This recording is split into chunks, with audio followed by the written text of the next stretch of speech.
PM Modi आज कर्नाटक पहुंचेंगे, जहां पर 3 जनसभाओं को संबोधित करेंगे और इसी के साथ रोड शो भी होगा। आपको बता दें कि बीजेपी ने कर्नाटक विधानसभा चुनाव के लिए अपनी पूरी ताकत झोंक दी है। कर्नाटक में सत्ता वापसी के लिए बीजेपी अब एड़ी चोटी का जोर लगा रही है। कर्नाटक चुनाव प्रचार में पीएम मोदी के बाद बीजेपी के कई नेता शामिल हो रहे हैं। लगातार कई प्रोग्राम किए जा रहे हैं और आज जनसभा को संबोधित करने के साथ ही रोड शो भी होगा। कर्नाटक के चुनावी संग्राम में राजनीतिक पार्टियों के बीच वार पलटवार का बाजार भी गर्म है। हदें पार करते हुए एक दूसरे पर जमकर अपशब्द कहे जा रहे हैं, जिसका जिक्र पीएम मोदी ने भी अपनी रैली में किया। कांग्रेस पर हमला बोलते हुए उन्होंने कहा कि कांग्रेस ने जब जब मुझे गाली दी, जनता ने उन्हें सजा दी। बड़े से बड़े महापुरुष कांग्रेस की गालियों के शिकार हुए। पीएम ने कहा कि मैं अकेला नहीं हूं गाली खाने वाला। कांग्रेस ने बाबा साहेब अंबेडकर और वीर सावरकर जैसे महापुरुषों को भी खूब गालियां दी।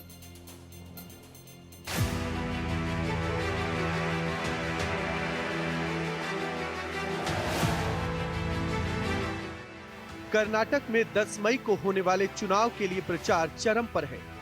राजनीतिक पार्टियों के दिग्गज जनता के बीच है, लेकिन उनके निशाने पर है विरोधी पार्टियां। क्या बीजेपी, क्या कांग्रेस? चुनावी मैदान में सभी एक दूसरे पर हमलावर हैं।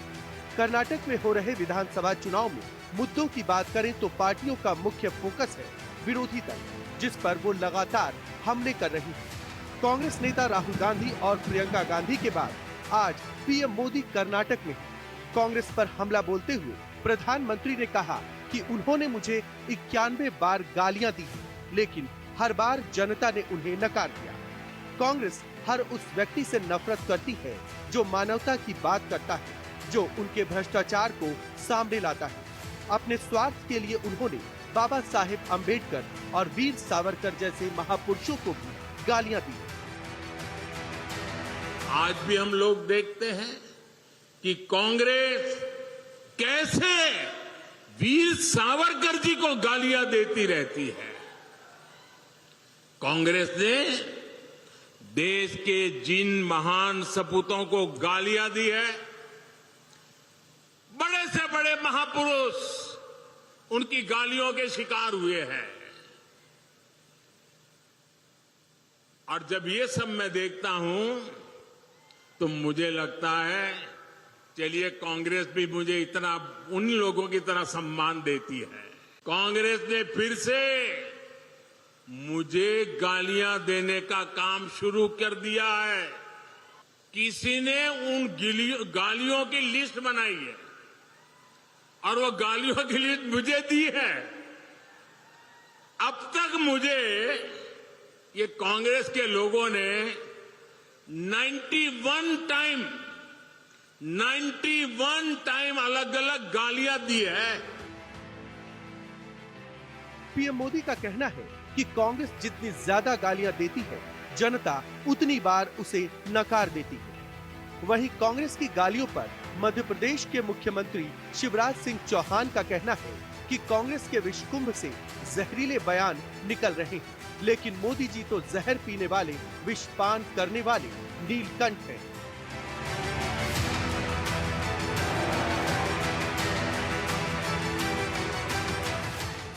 और वो जो छटपटाहट, वो जो दर्द और पीड़ा है, वो बौखलाहट में बदल गया है।